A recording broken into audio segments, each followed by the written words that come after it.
actually acknowledge that right out the front.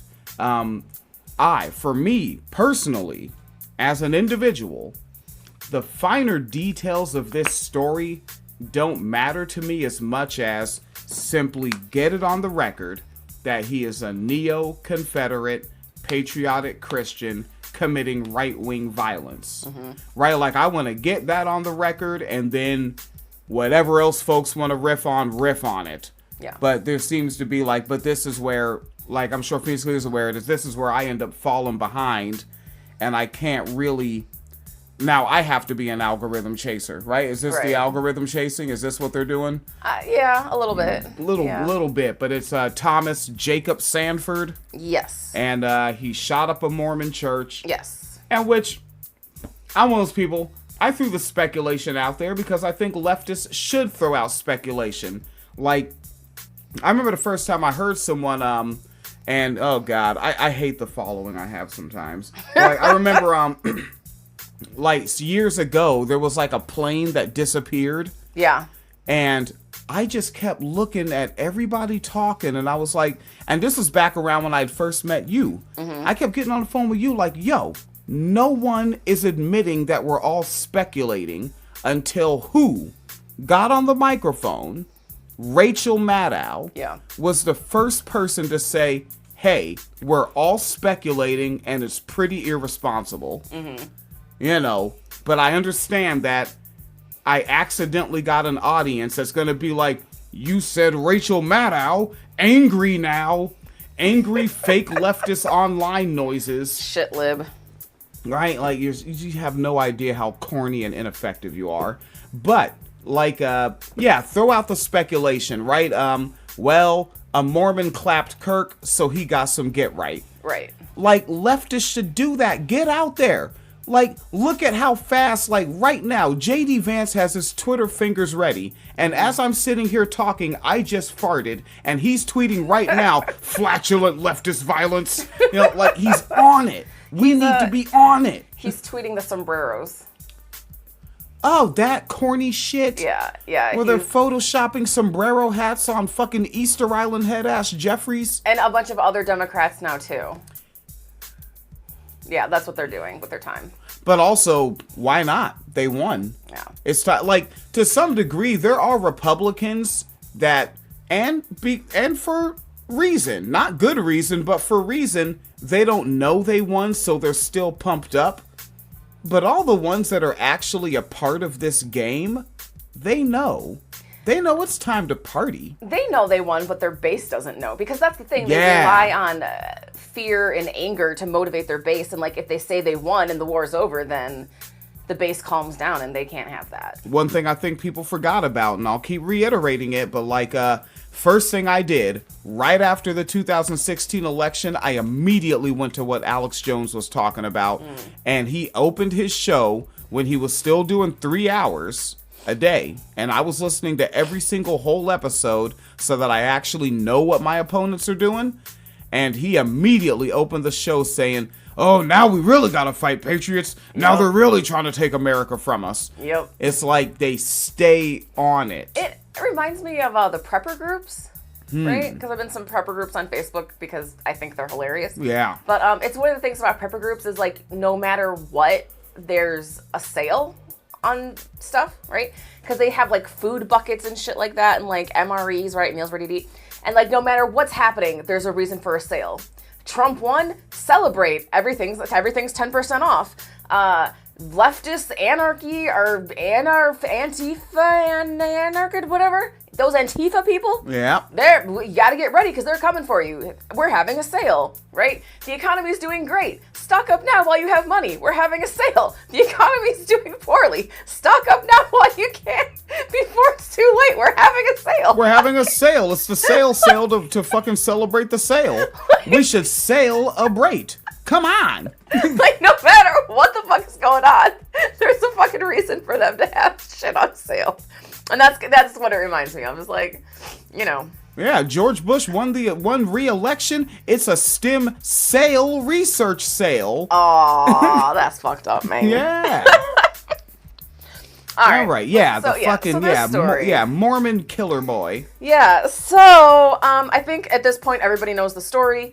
Right. His name also fucking PBS. You guys suck. Okay.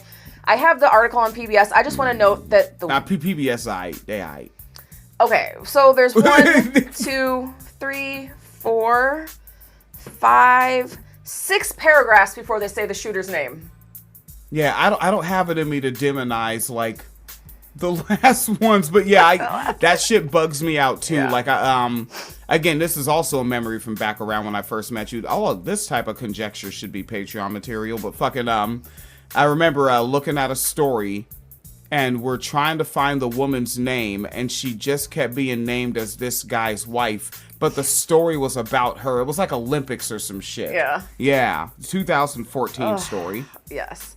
Right, so in the chaotic moments after a former Marine smashed his pickup truck into a Church of Jesus Christ of Latter-day Saints chapel in Michigan and began shooting, church members pulled others to safety while smoke filled the building. 4 people died and 8 were wounded in the attack just as services were underway in the crowded sanctuary.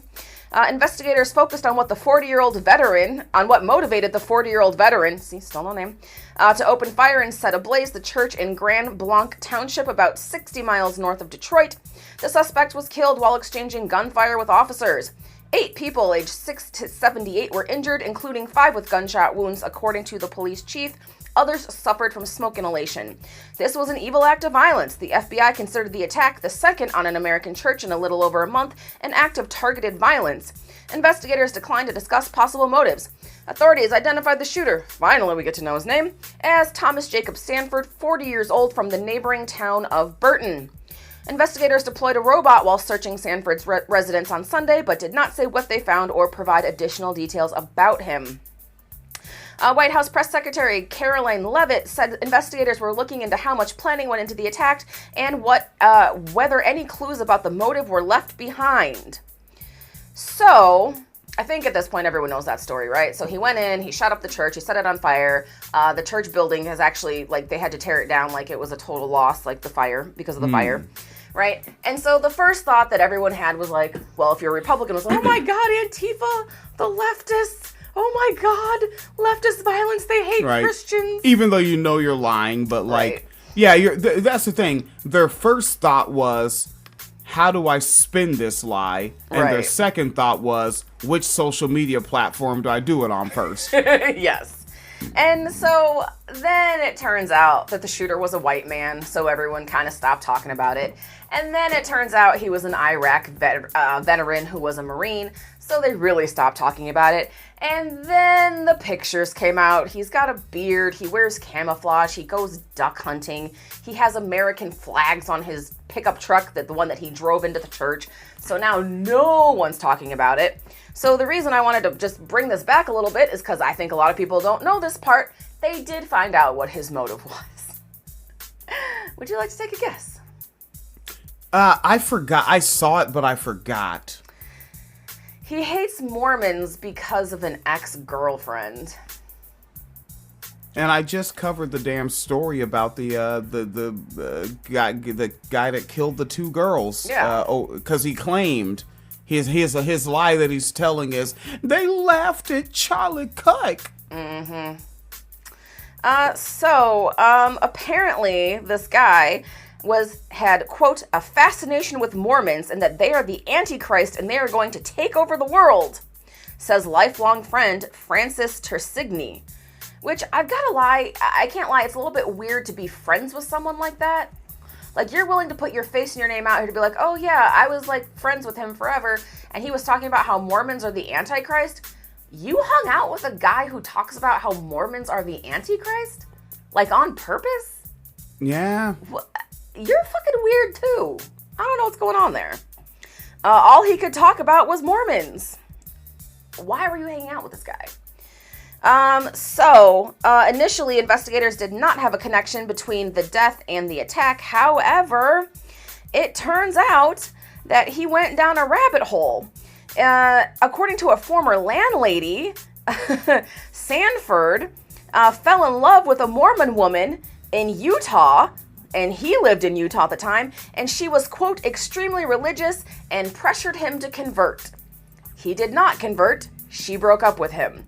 He moved back to Michigan and went down weird conspiracy theories about Mormons and decided that Mormons are evil and the Antichrist. People don't get, man, so much of just the essence of the idea of whiteness. We got to keep stressing that it's not a real ethnicity. Because frankly, when you listen to people like Charlie Kirk and what's the guy that Jesse Waters replaced on Fox News? Tucker Carlson, people like that, the underlying idea behind their rhetoric is that American is a new ethnicity and it's this thing called white. Yeah. Like, they're not saying it explicitly, but if you really get off into their shit, it's a new ethnicity to them that they're pushing for called white, and it's not real.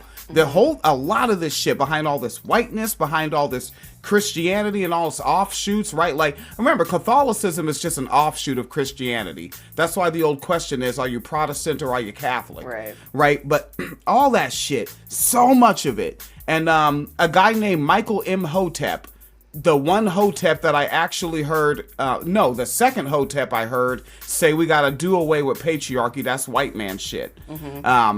And Phoenix Leader was like, oh, a real Hotep. And fucking, they talk about, a lot of it is just their obsession with who gets to ejaculate where. Yeah. And who shouldn't be allowed to ejaculate where. And in his head, his representation of whiteness is, and again, this should be Patreon, is that, no, he claimed that prize. He gets to ejaculate in that prize. That's his. For him to be the only ejaculator in it. Yeah. In all orifices, or whichever he chooses. And if it goes away, what if it consents to someone else ejaculating in his jizz hole? Yep. No, my jizz hole. Yep. Now he's gonna kill multiple people over what he perceives as being his personal ejaculation receptacle. Yep. That's what all of this shit is about. Hell, look at him. What? I mean, hell, I think when I was looking into this incel shit, before you even get to fucking black nerd red pill guys talking about passport bros, what would they call themselves? Sex pats. Yeah. Right? And then you hear language from some black pseudo-intellectuals I used to come across, but I get their conversation. And they'll be on some, the world is the white man's brothel. Like they are obsessed with ejaculating everywhere. Yep. Oh, yeah. And I have to be the first and I have to be the only. Yep. Yeah. So, that's why they created eunuchs. Okay, yep. Yes. So apparently, his friends say when he was living in Utah, he suffered from a drug addiction. He was addicted to meth. And returned from Utah somewhat changed. So now, again, I'm not trying to disparage people who use drugs. Somewhat changed. Right. All right. Like, it's this trajectory. So your friend goes to Iraq. He comes back. He moves to Utah. He starts doing meth. He dates a Mormon girl. He won't convert, so she dumps him. He comes back to Michigan, and all you can say is he's somewhat changed, and all he does is talk about how Mormons are evil. That's somewhat changed to you? This is someone that you hung out with this person on purpose. Really? Really? All right. And then also, it's weird, man. And then they also have some quotes in here from a city council candidate in Burton who was out basically knocking on doors a week before the attack. I find this to be interesting. He said he met Sanford, and Sanford introduced himself. They were talking about his campaign, and then Sanford shifted the conversation towards Mormonism. And the candidate, Chris Johns, said that he mentioned the religion's scriptures, history, and role of Jesus. He kept saying they're trying to put people above Jesus. They're not real Christians, and Mormons are the Antichrist. So he just goes up to strangers and just starts talking about this. And no one thought this was worthy of concern. He was just, quote unquote, somewhat changed. But then again, wait, what do you say he was talking about scriptures and the Antichrist? Yes. It's normal for he's just being a good white male Christian. He's just being in their heads. Yeah, like what has been normalized should never have been. So, yeah, I just wanted to, like, throw that out there just as a little, like, quick update, because I think a lot of people know about the shooting. They know who the shooter was. They know that, obviously, he was conservative, right? He had on a Donald Trump shirt in one of the photos. There was a Donald Trump sign outside of his house. That's obviously why right-wingers aren't talking about it. They can't push the leftist violence thing that they're trying to do. But I also feel like it's worth noting that's what set him off. What put him on his anti-Mormon, Mormons are the devil thing. And it might have been Charlie Kirk related too. It might have been retribution for Charlie Kirk. But what started the Mormon thing, because he was obviously gone before Charlie Kirk died. Like, he was checked the fuck out. Yeah. But yeah, what started it is that he dated a Mormon woman and she broke up with him because he wouldn't convert to Mormonism. And that's what started this whole path. And I feel like that's kind of worth talking about, worth noting. Worth, hey, like, let's get that on the historical record, maybe, Right, and the idea was to get her from Mormonism, right? Yeah. Yeah, into his Christianity, and and what did he do? He basically went to war about it. Like, if there was no jail or prison for him to go to, that's an act of war, and what does it say in the Bible? You can now take home with you the spoils of war. Yes. Which would be unmarried virgins, as it were. Mm-hmm. And given that a whole bunch of women ain't gonna be whatever this weird thing called a virgin is that doesn't actually exist, he's gonna have to go down in age. Yep. Kind of about 4 clicks below an Epstein. Ooh. Yeah, you can tuck that away in your file. Oh, but don't worry. Men are starting to turn towards AI virgins.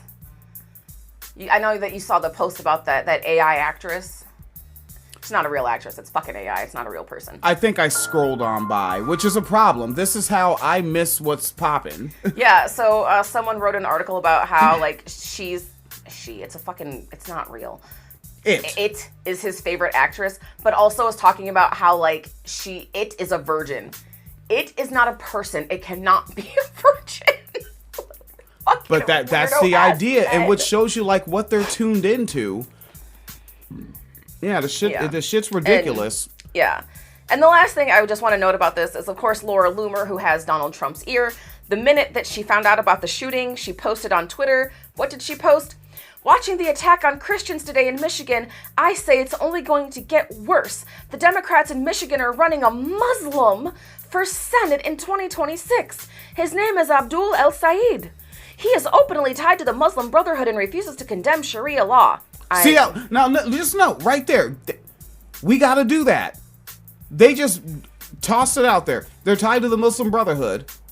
Every single white male that does anything, call them a Charlie Kirk fan. Yep. Anything they do. Yep. I don't give a goddamn. Like, if right now, there was another story that we covered way back, when an 8-year-old white boy shot a 5-year-old white girl with a shotgun because she wouldn't let him pet her dog. Yeah. If that story came out now, I'm going straight in saying he's a Charlie Kirk fan, Andrew Tate fan. His parents are Charlie Kirk fans. Nope, him. Fuck that, yo. I'm hitting stuff. I'm smacking. Like, we gotta go in and be ruthless.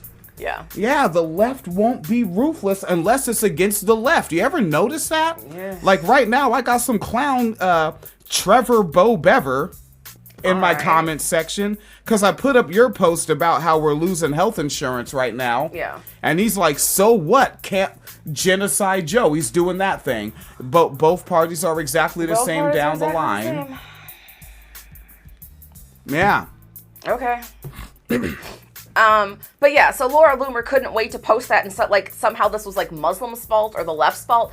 And then, of course, it turns out that the guy is actually a white man who is a Christian who just doesn't like Mormons because he didn't get his little Mormon prize. So, yeah, just, Then why don't you convert to Mormonism so you can buy 5 or 6 of them? He doesn't want to be a Mormon. That's not the real God or Jesus or I don't know, man. I don't know. He was on meth. It was a lot of meth. I don't know. It's a lot of, okay. So, white people do meth and they come out on the other side all right?